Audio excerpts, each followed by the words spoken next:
I woke up early one Sunday morning and my hand was on my chest and I felt a lump. And I moved my hand around and it was still there. There was a lump. It was a Sunday, so I couldn't do anything that day. But the very next morning, Monday morning, I called my general practitioner. She told me to come in. She did a clinical exam and then sent me immediately for a mammogram.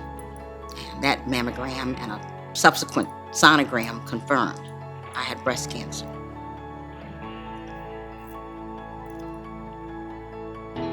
That disease has not been kind to my family, so the cancer diagnosis was really impactful.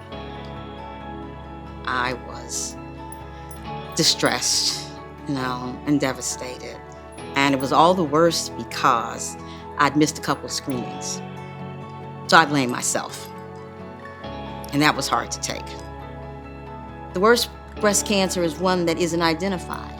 Don't be afraid of finding it. Be concerned about not finding it and having something blossoming in your body that you don't know is there.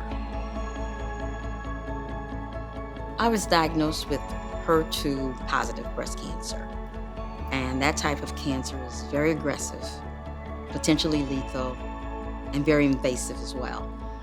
And it's one of the cancers that they had not really found a targeted treatment for at the time that I was diagnosed.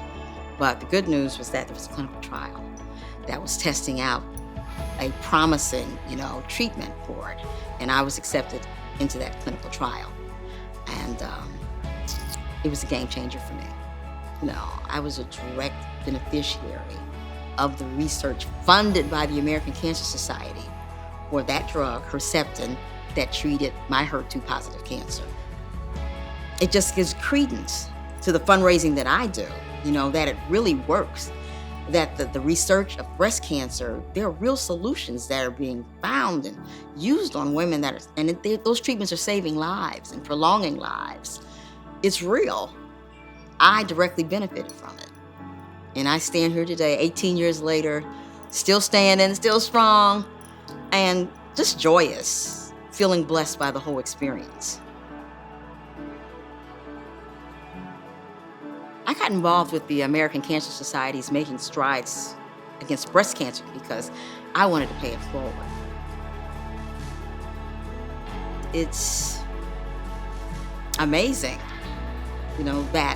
that fundraiser can be connected to so many concrete accomplishments, services that are up and running and available. It's a gift for women who have survived this disease, I think. Many of us choose to give back in that way. And for women who are going through the disease, it's kind of an anchor. It's a celebration. It's a party. It's a time to just vent. There are women who cry, into the arms of women they don't even know. Survivors reinforce each other. When I make the announcement I'm an 18-year survivor, they celebrate me. The women around me, they celebrate. These women who don't even know, they celebrate. And it makes you feel good.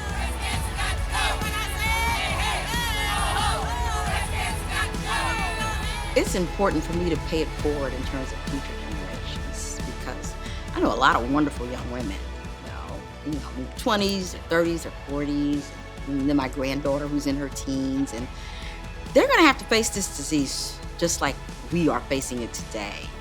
But I want them to have a better day with it. I want it to be a kinder and more gentler journey if they have to go through it. And I want us to kind of try to shape their future in terms of their health and their experience with this disease, breast cancer. Yes, girl, I am surviving. I am thriving.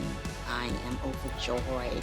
As the old saying goes, I wouldn't give nothing for my journey because it did so much for me. It did so much for me. It helped me define myself, to get to know myself, to get to uplift myself, and to find out that we are equipped with the strength we need to get through just about anything.